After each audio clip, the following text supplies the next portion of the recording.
श्री शिवाय नमस्तुभ्यम। हर हर महादेव। महाराष्ट्र के ओसा में होने वाली शिव पुराण कथा पानी के चलते ऑनलाइन शिवोर कुबरेश्वर धाम में हो रही है। आज 31 मई दूसरे दिन की श्री शिवपुत्री शिव पुराण कथा पूर्ण हो चुकी है। आज की शिव पुराण कथा में गुरुजी पंडित प्रदीप मिश्रा जी ने बेलपत्र से जुड़े हुए बिल्कुल नए उपाय की जानकारी दी है, जिसे कैसे करना है आपको हम इस वीडियो में बताने वाले हैं। आपको इस उपाय को करने के लिए सिर्फ एक दूर्वा, एक बेलपत्र और एक कलश जल की आवश्यकता होगी और यह उपाय आपको विशेष तरीके से विशेष क्रम से करना है। सभी जानकारी आपको इस वीडियो में प्राप्त होने वाली है। जीवन में चल रही सभी परेशानियां, दुख, तकलीफ और कष्टों को दूर करने के लिए सिर्फ इस एक उपाय को आपको करना है। यह जानकारी इस वीडियो में मिलने वाली है, इसलिए वीडियो को अंत तक अवश्य देखें। आज गुरुजी पंडित प्रदीप मिश्रा जी ने कुल 10 उपाय, पत्र और उपयोगी जानकारियां दी हैं। सभी जानकारी आपको इस वीडियो के माध्यम से मिलने वाली है। अगर किन्हीं कारणों से आपने आज की कथा नहीं सुन पाई है तो पूरी कथा का तत्व आपको इस छोटे से वीडियो में प्राप्त होने वाला है। बढ़ते हैं आज के कथा की विशेष जानकारी की ओर। कथा शुरू होते ही श्री गुरु जी ने कहा, जीवन में बेटी और पिता का ऐसा संबंध होता है, सबसे पवित्र संबंध अगर इस दुनिया में अगर कोई है तो वह एक पिता पुत्री का संबंध है। दुनिया के लोग घरों में जब तक एक बेटी होती है या फिर 2 बेटियां हो गई, 3 बेटी हो गई, तो उनके मन में आता है कि एक पुत्र हो जाए तो काफी अच्छी बात है। उन्हें शंकर भगवान के शिव पुराण पर ध्यान देना चाहिए कि शंकर भगवान की भी 5 बेटियां हैं और अगर आपकी बेटी शंकर भगवान के मंदिर में जाकर जल अर्पित कर रही है तो वह भी शिव की ही बेटी है। बढ़ते हैं कथा की दूसरी विशेष जानकारी की ओर। अच्छा, हम आपको बता दें शंकर भगवान की बेटियों के नाम आपको पता होंगे, जया, विषैरा, कामरी वाली, ये सब 5 बेटियां हैं उनकी। गुरुजी ने कहा, अगर आप भोलेनाथ के अवधूतेश्वर महादेव के दर्शन करेंगे तो उसमें आपको देखने को मिलेगा संपूर्ण ब्रह्मांड के लोक जीव जंतु का दर्शन भोलेनाथ के अवधूतेश्वर महादेव के उदर में आपको होगा। बढ़ते हैं आज की कथा की तीसरी विशेष जानकारी। गुरुजी ने बताया, कई लोग कहते हैं कि क्या हम भोलेनाथ के शिवलिंग के स्वरूप का निर्माण कर सकते हैं, शिवलिंग में चेहरे का निर्माण कर सकते हैं। शिवलिंग में तो गुरुजी ने कहा, शिवलिंग पे अगर आप चेहरे का निर्माण करना चाहते हैं तो आपको शिव पुराण कथा अवश्य सुन लेना चाहिए, जिसमें लिखा है कि भोलेनाथ के शिवलिंग का अगर आप दर्शन कर रहे हैं किसी भी दिशा से, किसी भी ओर से, अगर आप भोलेनाथ के शिवलिंग का दर्शन करते हैं तो सभी ओर से आपको भोलेनाथ के दर्शन होंगे। ऐसा नहीं कि सिर्फ एक दिशा में बैठकर पूजन करने से शिव के दर्शन होंगे और शिव कृपा प्राप्त होगी। अगली ओर से या पीछे, आगे की ओर से या पीछे की ओर से शंकर भगवान का चेहरा नहीं है, ऐसा बिल्कुल नहीं है। किसी भी दिशा में बैठकर अगर आप भोलेनाथ का पूजन कर रहे हैं तो वह शिव स्वीकार करते हैं। बढ़ते हैं कथा की चौथी विशेष जानकारी की ओर। रिंकू जी थार से पत्र लेकर आए, जिसमें लिखा, मेरा भैया मुझसे बात नहीं करता है, कई वर्षों तक बात नहीं किया, फिर मुझे पता चला कि भैया को कैंसर हो गया, वह भी 2nd स्टेज का कैंसर हुआ है। बीमारी पूरे शरीर में फैलती चली जा रही है। मैं दौड़कर शिहोर कुबरेश्वर धाम गई और भैया के लिए रुद्राक्ष लेकर आई। रुद्राक्ष जल को शिवलिंग पर चढ़ाकर थोड़ा सा औषधि रूप में प्राप्त करके भैया की देहरी में छिड़क दिया और भाभी से कहा, इस रुद्राक्ष का जल शिवलिंग पर चढ़ाकर भैया को देना शुरू करो। उन्होंने ऐसा ही किया और बताना चाहूंगी आज भैया की सभी रिपोर्ट नॉर्मल आ गई हैं। उसी का आभार व्यक्त करने कथा पांडाल में आए हैं। बढ़ते हैं कथा की 5वीं विशेष जानकारी की ओर। गुरुजी ने कहा, शंकर भगवान कभी भी स्वयं के स्वरूप में मिलने आपसे नहीं आएंगे। वे तो आपके ही दोस्त, आपके ही परिवार वाले, आपके ही पड़ोसी के रूप में माता पार्वती और शिव के गण को भेजकर तुम्हें सही मार्गदर्शन देकर चले जाएंगे। और जितने भी रिश्तेदार या फिर दोस्त हैं वे आपसे इस प्रकार से अगर कहते हुए नजर आ रहे हैं कि परेशान मत हो, जीवन में परेशानियां आती ही रहती हैं, शंकर भगवान साथ हैं, शंकर भगवान पर जल चढ़ाना शुरू करो, सत्कर्म करना शुरू करो, मेहनत करना शुरू करो, जीवन से दुख तकलीफ कष्ट दूर हो जाएंगे। तो वह शिव के ही द्वारा भेजेगा शिवगण या फिर माता पार्वती हैं। बढ़ते हैं आज की कथा की 6ठी विशेष जानकारी की ओर। चुमचुम तिवारी जी बिहार से पत्र लेकर आए, जिसमें लिखा है, मैं एक विधवा हूँ। मेरा एक बेटा है जिसे बहुत भयंकर बीमारी ने पकड़ लिया। GBS नाम की बीमारी हो गई है, जिसमें शरीर काम करना धीरे धीरे बंद कर देता है, हाथ पांव सब शिथिल हो जाते हैं। मेरे बेटे ने कई जगह इलाज कराया पर उसे लाभ नहीं हुआ। तभी किसी ने कहा, अपनी माँ से कहो एक बार कुबेरेश्वर धाम चलते हैं। और हम लोग सीहोर कुबेरेश्वर धाम पहुंच गए। मैंने सोचा था वहां पर कोई मंदिर होगा, पर जब हम वहां पहुंचे तो वहां पर कहा गया कि यहाँ पर कंकड़ शंकर का पूजन अर्चन किया जाता है। हमने वैसा ही किया, कंकड़ रूपी शंकर का पूजन अर्चन किया, रुद्राक्ष लेकर वापस आ गए। दवाइयां देते रहे, साथ में रुद्राक्ष जल भी देना शुरू किया। आज बेटा पूरी तरीके से ठीक हो गया है। उसी का आभार व्यक्त करने कथा पांडाल में आए हैं। बढ़ते हैं आज की कथा की 7वीं विशेष जानकारी की ओर। बबीता जी उत्तर प्रदेश से पत्र लेकर आई, जिसमें उन्होंने लिखा, मेरी भाभी की बेटी की डिलीवरी होने वाली थी। उन्हें सिटी हॉस्पिटल में दिखाया गया और वहां पर ब्लड की कमी बताया गया। फिर उन्हें ब्लड चढ़ा दिया गया। इसके बाद उनकी तबीयत और बिगड़ गई। इसके बाद दूसरे हॉस्पिटल में ले गए, वहां पता चला कि ब्लड चढ़ा दिया गया, जिसके कारण उन्हें HIV की बीमारी हो गई है।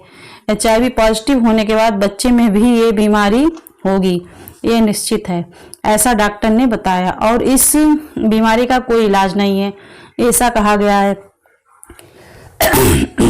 हम लोग डॉक्टर की दवाइयां लेकर घर वापस आ गए और किसी ने कहा कि पशुपतिनाथ व्रत करो। हमने कहा जब बीमारी का कोई इलाज ही नहीं है तो व्रत करने से क्या होगा।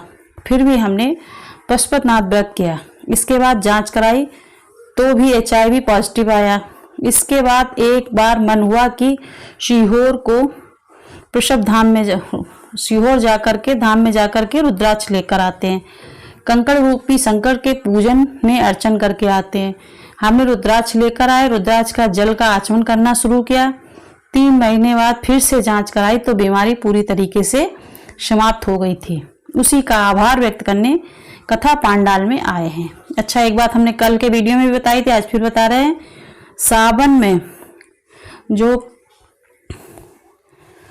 कुबेरेश्वर धाम में महाराज जी जो कांवड़ यात्रा निकालते हैं वो 6 जुलाई को होगी। प्रदोष है उस दिन, 6 जुलाई को कांवड़ यात्रा है। महाराज जी ने डेट फिक्स कर दी है। अभी पार्थिव शिवलिंग पूजन की डेट नहीं फिक्स की, जैसे ही करेंगे वैसे ही हम आपको सूचित करेंगे। लिस्ट हम आपको बता सकते हैं, आप कमेंट करना तो पहले से बता देंगे। बढ़ते हैं आज की कथा की 8वीं विशेष जानकारी की ओर। अनीता देवी जी बनारस से पत्र लेकर आई, जिसमें उन्होंने लिखा, मेरी ओवरी में गांठ थी जिसके कारण मुझे संतान नहीं हो सकती, ऐसा डॉक्टर ने बताया था। पिछले 9 साल से डॉक्टर का इलाज करवाते रहे, दवा खाते रहे। डॉक्टर ने कहा कि गांठें गल जाएंगी, पर कोई लाभ नहीं हो रहा था। मैं अपने गांव मतलब मायके गई और वहां पर पता चला कि सब आपकी कथा सुनते हैं। मुझे कथा सुना और मुझे पता चला कि सफ़ेद आंकड़े की जड़ का प्रयोग करना है और पशुपतिनाथ व्रत के बारे में भी पता चला। मैंने पशुपतिनाथ व्रत 2 बार किया, सफ़ेद आंकड़े की जड़ का प्रयोग 2 बार किया और इसके बाद भी मुझे कोई लाभ नहीं हुआ। पर आप कहते हैं कि फाइल अगर मोटी होती है तो प्रयत्न करते रहना चाहिए। मैंने फिर से पशुपतिनाथ व्रत किया, सफ़ेद आंकड़े की जड़ का प्रयोग किया, सीहोर की कांवड़ यात्रा में शामिल हुई। देखो ये बता रही हैं, सीहोर की कांवड़ यात्रा 6 जुलाई को। अब के बाद जिसकी फाइल मोटी हो, कोई बहुत समस्या हो, 6 जुलाई की कांवड़ यात्रा में जरूर शामिल हो। इसके बाद मैं गर्भवती हो गई, पर डॉक्टर ने कहा कि गर्भ में गांठें हैं, बच्चा स्वस्थ नहीं होगा या फिर बच्चे को हटा देना चाहिए। पर मैंने बच्चे को रखा और जब बच्चे का जन्म हुआ तो गांठें भी नहीं थी, बच्चा भी पूरी तरीके से स्वस्थ था। उसी का आभार व्यक्त करने कथा पंडाल में आए। बढ़ते हैं आज की कथा की 9वीं और आज की कथा की सबसे विशेष जानकारी की। आज की कथा में बिल्कुल नए उपाय की जानकारी देते हुए गुरु जी ने, पंडित प्रदीप मिश्रा जी ने कहा, अगर कष्ट जीवन में चल रहा है, दुख तकलीफें चल रही हैं, कुछ भी अच्छा नहीं हो रहा है, तो आपको एक सरल और आसान उपाय करना है। यह उपाय गुरुजी पंडित प्रदीप मिश्रा जी ने 5 या 7 सोमवार करने को कहा। आप यह उपाय 5 सोमवार भी कर सकते हैं या फिर 7 सोमवार भी कर सकते हैं। आपको बस इतना करना है, अपने सीधे हाथ में आपको एक दूर्वा लेनी है, एक बेलपत्र लेनी है और उसी हाथ में अपने घर के जल का कलश भरकर रख लेना है। गुरुजी ने कहा इस बात का आपको विशेष ध्यान रखना है कि विशेष क्रम में यह सब चीजें आपके हाथ में होनी चाहिए। सबसे पहले आपको अपने सीधे हाथ में एक दुर्वा लेना है, फिर उसके ऊपर आपको एक बेलपत्र रखना है। इसके बाद कलश जल, मतलब जो आपके घर का जल है कलश में भरना है और वह कलश आपको उस दुर्वा और बेलपत्र के ऊपर उसी हाथ में रख देना है। उसके बाद अपने दोनों हाथों का स्पर्श उस कलश में करना है और अपने घर के पूजन का जो स्थान होता है, जहाँ पर आपके भगवान विराजमान होते हैं, वहाँ पर जाकर आपको अपने कुल देवी देवता भोलेनाथ से निवेदन करना है। बहुत कष्ट में जीवन चल रहा है, आपको ही संभालना है। बहुत परेशानियां जीवन में चल रही हैं, आपको ही दूर करनी है। इस प्रकार से परेशानियां और कष्ट का महादेव से कामना करते हुए, कुल देवी देवताओं से प्रार्थना करते हुए आपको भोलेनाथ के मंदिर में पहुंच जाना है। पूरा जल आपको शिवलिंग के ऊपर अर्पित कर देना है। जल अर्पित करने के बाद बेलपत्र और दुर्वा को अपने हाथ, जिस हाथ में आपने रखा है, उस हाथ से सीधे शिवलिंग में जो माता अशोक सुंदरी का स्थान है होता है वहां पर अर्पित करना है। काफी सरल और आसान उपाय है। आपको अब बस इतना करना है कि भोलेनाथ के मंदिर में पहुंचकर कलश का जल शिवलिंग पे अर्पित कर देना है। जब कलश का जल शिवलिंग पे अर्पित करेंगे तो वह दुर्वा और वह बेलपत्र आपके हाथ में ही होना चाहिए और उसी हाथ से पकड़ते हुए आपको जल अर्पित करना है। पूरा जल अर्पित करने के बाद दुर्वा और बेलपत्र को शिवलिंग में माता अशोक सुंदरी के स्थान पर अर्पित करना है। मतलब याद रखना, घर से राइट हैंड पे सीधे हाथ पे पहले दुर्वा, उस पे बेलपत्र, उस पे लोटा जल लेके जाना है। जल वो सब पकड़े पकड़े भोले बाबा चढ़ा देना और वो जो बेलपत्र दुर्वा है वो अशोक सुंदरी वाली जगह पे रख देना है। इसके बाद जलाधारी से नीचे गिर रहे जल का थोड़ा सा भाग आपको प्राप्त कर लेना है। अपने घर आ जाना है और घर में प्रवेश करने से पहले अपने घर के मुख्य द्वार के ऊपर उस जल का छींटन शंकर भगवान का नाम लेते हुए या फिर श्री शिवाय नमस्तुभ्यं, नमः शिवाय या फिर ओम नमः शिवाय बोलते हुए कर देना है। बस इतना ही करना है। यह उपाय आपको 5 या 7 सोमवार करना है। आपको ठीक लगे उस अनुसार आप ये उपाय कर सकते हैं। जीवन में दुख, तकलीफ और कष्ट समस्याएं दूर हो जाएंगी, शिव कृपा प्राप्त होगी, ये निश्चित है। बढ़ते हैं कथा की 10वीं और अंतिम जानकारी की ओर। गुरुजी पंडित प्रदीप मिश्रा जी ने बिल्कुल नई शिव पुराण कथा की जानकारी देते हुए कहा है, ये शिव पुराण कथा 5 जून को पूर्ण हो जाएगी और शिव पुत्री शिव पुराण कथा के बाद अगली शिव पुराण कथा 8 जून से 14 जून 2025 तक चलेगी। चाकरवाड़ी बीर महाराष्ट्र में शिव पुराण कथा होगी। कथा का समय 2 बजे से 5 बजे तक रहेगा। इस वीडियो में बताई हुई जानकारी अगर आपको पसंद आई हो तो प्लीज कमेंट करिए, या कुछ और जानना चाहते हैं तो हमें कमेंट करके बताइए, हम आपको उपाय बताएंगे। श्री शिवाय नमस्तुभ्यं।